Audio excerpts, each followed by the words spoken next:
It's Friday evening. எப்பவும் போல் நான் சாமிக்கு பூவெல்லாம் வாங்கிட்டு வந்துட்டு இன்றைக்கி ஆக்சுவலி வெறும் பால் பாயாசத்தோட சாமிக்கு படைச்சி சாமி கும்பிடலாம் நினச்சிருந்தேன். ஏன்னா போன வாரத்தில் சாமி விளக்கு என்னால் போட முடியல. ஸோ இந்த வாரம் எல்லாத்தையும் சுத்தமாக கழுவிட்டு, அதுவும் இல்லாமல் நாளைக்கு நியூ இயர் வருது, இன்னும் 2 டேஸில் நியூ இயர் வருது. ஸோ ஒரேடியாக எல்லாத்தையும் சுத்தம் பண்ணிவிட்டு சாமிக்கு படைச்சி சாம்பிராணி போடலாமேன்ட்டு பால் பாயாசத்தில் ஆரம்பித்து அப்புறம் கூடவே பொங்கல் சோறும் ஆக்கி வச்சிடலாம் சாமிக்குன்ட்டு பால் பாயாசம் நான் ரெடிமேடில் தான் செஞ்சேன். ஸோ ரொம்ப குயிக்காக நான் சாமிக்கு பாயாசத்தை காய்ச்சிட்டேன். ஸோ அப்புறம் நான் என்ன செஞ்சேன், நான் எப்போவுமே இந்த மாலை போய் கேட்பேன். ரொம்ப விலையாக இருந்துச்சுன்னா நான் வாங்க மாட்டேன். ஆக்சுவலி நேற்றும் நான் போய் மாலை கேட்டேன், 35 வெள்ளி சொன்னாங்க. எனக்கு என்னமோ வர்த்தா இல்லாத மாதிரி இருந்துச்சு. அதனால் ஒரு 5 வெள்ளிக்கு வரும் ரோஸ் மட்டும் வாங்கிட்டு வந்துட்டு எங்கள் வீட்டு மகாலட்சுமிக்கு நான் கையிலே கட்டி போட்டுட்டேன். மோஸ்ட்லி இந்த மாதிரி ரோஸ் வாங்கிட்டு சும்மா சிம்பிள் மாலையாக இருந்தாலும் எனக்கு சாமிக்கு பூவு ஒன்று படைக்கிறோம் அப்படின்ற ஒரு திருப்தி எனக்கு இருக்கணும். அந்த மாதிரி நான் கையிலே கட்டி சாமிக்கு அழகாக சாத்திட்டேன். அதாவது மாலையை போட்டுட்டேன். கூடவே இப்படி தான் இந்த பூ நான் கட்டுவேன். ஸோ எப்படி இந்த மாலை கட்டுனீங்க நான் அப்புறமேல நீங்கள் கமெண்டில் கேட்டிங்கன்னா காமிக்கணும் இல்லையா? ஸோ அதனால் ரொம்ப சிம்பிளாக இது ஒரு 5 வெள்ளி ரோஸ், தனியாக போய்ட்டு 5 வெள்ளிக்குன்னு ரோஸ் கேட்டேன், கொடுத்தாங்க. ஸோ இந்த மாதிரி வாங்கிட்டு எனக்கு பிடிச்ச ஸ்டைலில் எனக்கு பிடிச்ச கடவுளுக்கு நான் மாலையை கட்டி போட்டுட்டேன்.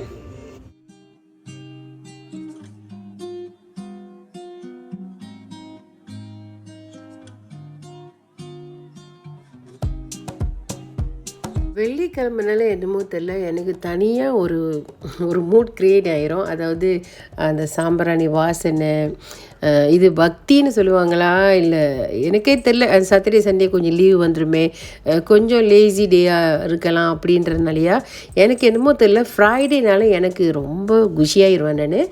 ஸோ அதனால் எப்போவும் கவனிக்கிறத விட சாமியை ஸ்பெஷலாக கவனிப்பேன்னே சொல்லலாம்.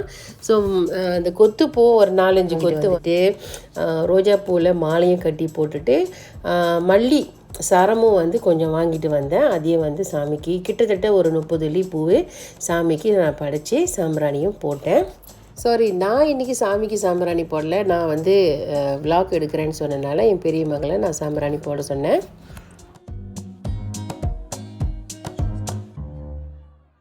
ஃபஸ்ட்டு மாலையை கட்டினதும் முதல்ல தண்ணியிலையும் மஞ்சள் தண்ணியிலையும் தெளிச்சிட்டு ஸ்ட்ரெயிட்டாகவே கொண்டு மகாலட்சுமிக்கு சாத்திட்டு, இப்போ பொங்கல் கொஞ்சம் வேக லேட் ஆயிடுச்சு, அதனால் கொஞ்சம் டைம் எடுத்து வேக வச்சுக்கிட்டு இருக்கேன். இது பார்த்திங்கன்னா இது ஏலக்காய் பொடி. நார்மலி பொங்கலில் சுக்குப்பொடி போடுவாங்க. சுக்குப்பொடி என்கிட்ட இருக்குது, அது எங்கே வச்சேன்னு தெரில, தேட எனக்கு டைம் இல்லை. அதனால் நான் ஏலக்காய் பொடி யூஸ் பண்ணிக்கிட்டேன். இந்த ஏலக்காய் பொடி கூட கொஞ்சம் கிஸ்மிஸ் பழமும் கேஷ்யூ நட்ஸும் நெய்யில் வறுத்து ஆட் பண்ணிக்கிட்டேன். நார்மலி பொங்கல் சோறில் நெய் நிறையா இருந்தால் சாப்பிட நல்லாயிருக்கும். சாமிக்குன்னா படைக்கிறோம், நம்மளும் சும்மா இருக்க மாட்டோம் இல்லையா, நம்மளும் சாப்பிடுவோம் இல்லையா, அதனால் கொஞ்சம் ருசியாக சாப்பிட்லாமேன்ட்டு இப்போ நிறையா நெய் ஊற்றி கிளறி வச்சுக்கிட்டு இருக்கேன். பொங்கலில் லைட்டாக கொஞ்சம் உப்பும் போட்டுக்கணும், அப்போ தான் அதோடய சுவை என்ஹான்ஸ் பண்ணும், இனிப்பு கொஞ்சம் கூட்டி கொடுக்கும். பொங்கல் சோறு நான் ஃபுல்லாக கவர் பண்ணலை, நிறைய தடவை நான் செஞ்சுருக்கேன். ஸோ இப்போ பார்த்தீங்கன்னா திருப்பியும் பேக் டு குபேரனுக்கு போயிட்டு அவருக்கு அந்த மினுக்கு லைட்டு தான் சொல்லுவேன் நான். நார்மலாக என்ன சொல்லுவாங்கன்னு எனக்கு தெரியல, அது டிஐஒயில் வாங்கினேன் நான்.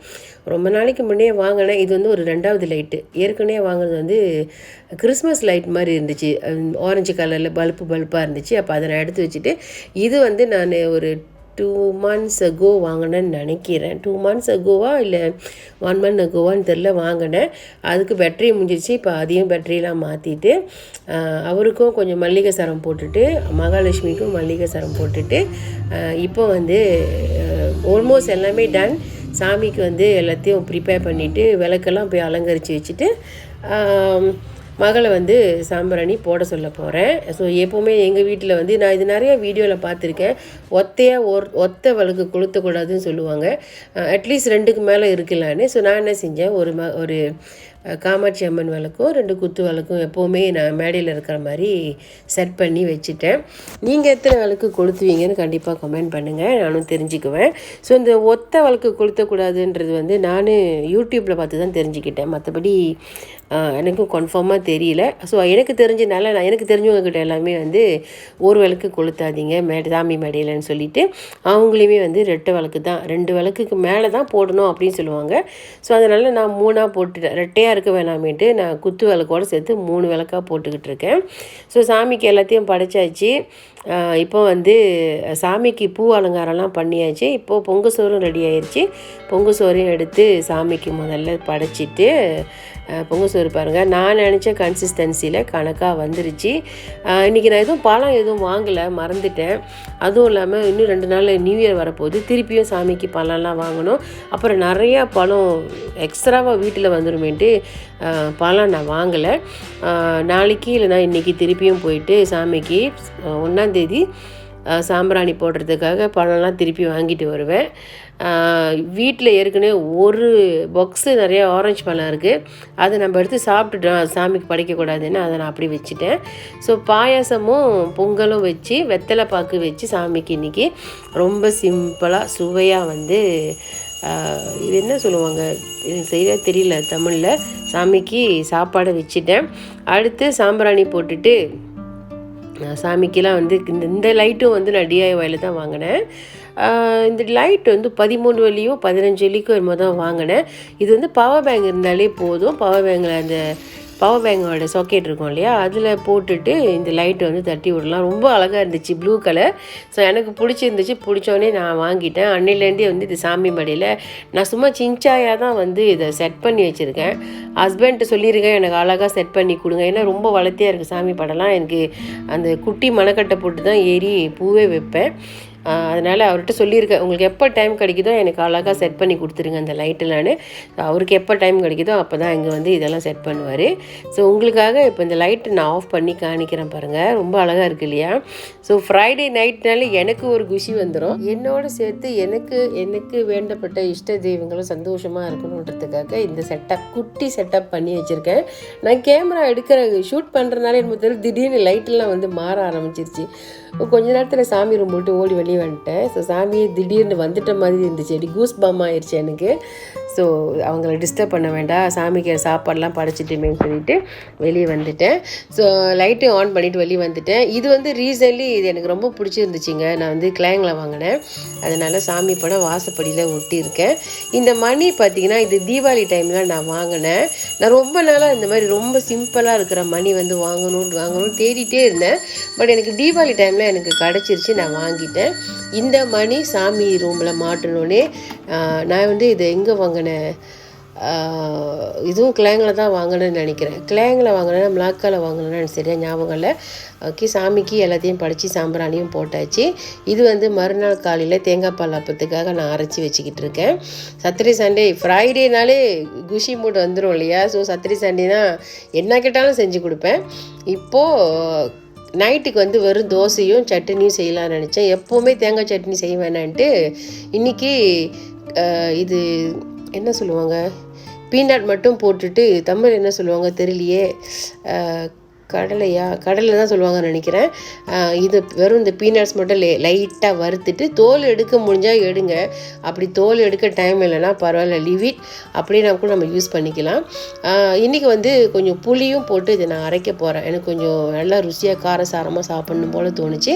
அதனால் புளியும் போட்டுட்டு நல்லா ஒரு 1.5 கைப்பிடி நிறைய ஃப்ரெஷ்ஷான தேங்காய் பூ இந்த சட்னிக்கு நம்ம யூஸ் பண்ணால் நல்லாயிருக்கும். ஃப்ரெஷ்ஷான தேங்காய் பூ வந்து ஒரு 1.5 கைப்பிடி நிறையா எடுத்து போட்டுட்டேன். எனக்கு வந்து தேங்காய் பூ எடுத்து போடும்போதெல்லாம் எடுத்து கொஞ்சமாக வாயில் போட்டுக்கணும், எனக்கு ரொம்ப பிடிக்கும். எத்தனை பேர் என்ன மாதிரி செய்வீங்கன்னு கமெண்ட் பண்ணுங்கள். அடுத்து வந்து நல்லா ஒரு 7-8 பட்டை மிளகா காரத்துக்கு தகுந்த மாதிரி அப்படியே போட்டுட்டேன். கூடவே வந்து அந்த சுத்தம் பண்ணி வச்சுருந்த பீனட்ஸையும் எடுத்து ஆட் பண்ணிவிட்டு ஒரு 2 முழு பூண்டை சின்ன சின்னதாக கட் பண்ணி இந்த மாதிரி போட்டுக்கிறேன். கண்டிப்பாக பூண்டு தான் போடணும், இதுக்கு இஞ்சி போட வேணாம்.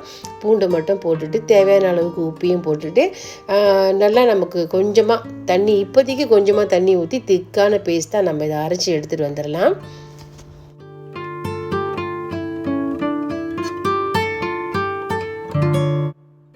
இந்த சட்னிக்கு கண்டிப்பாக நம்ம வந்து தாளிக்கணும். தாளித்தா தான் வந்து அது ருசியாக இருக்கும். அதனால் கொஞ்சமாக வந்து எண்ணெய் ஊற்றிட்டு அதில் கடுகும் கருவேப்பிலையும் மட்டும் போட்டு தாளிச்சிட்டு, வேணும்னா நம்ம வந்து முழு உளுந்து கொஞ்சமாக ஒரு 10லேருந்து ஒரு 15 அளவுக்கு கூட போட்டுக்கலாம். போட்டுட்டு அரைச்சி வச்சுருக்கிற சட்னியை எடுத்து இதில் ஊற்றி லைட்டாக சூடேறினாலே போதும். அடுப்பை ஆஃப் பண்ணிட வேண்டியதுதான்.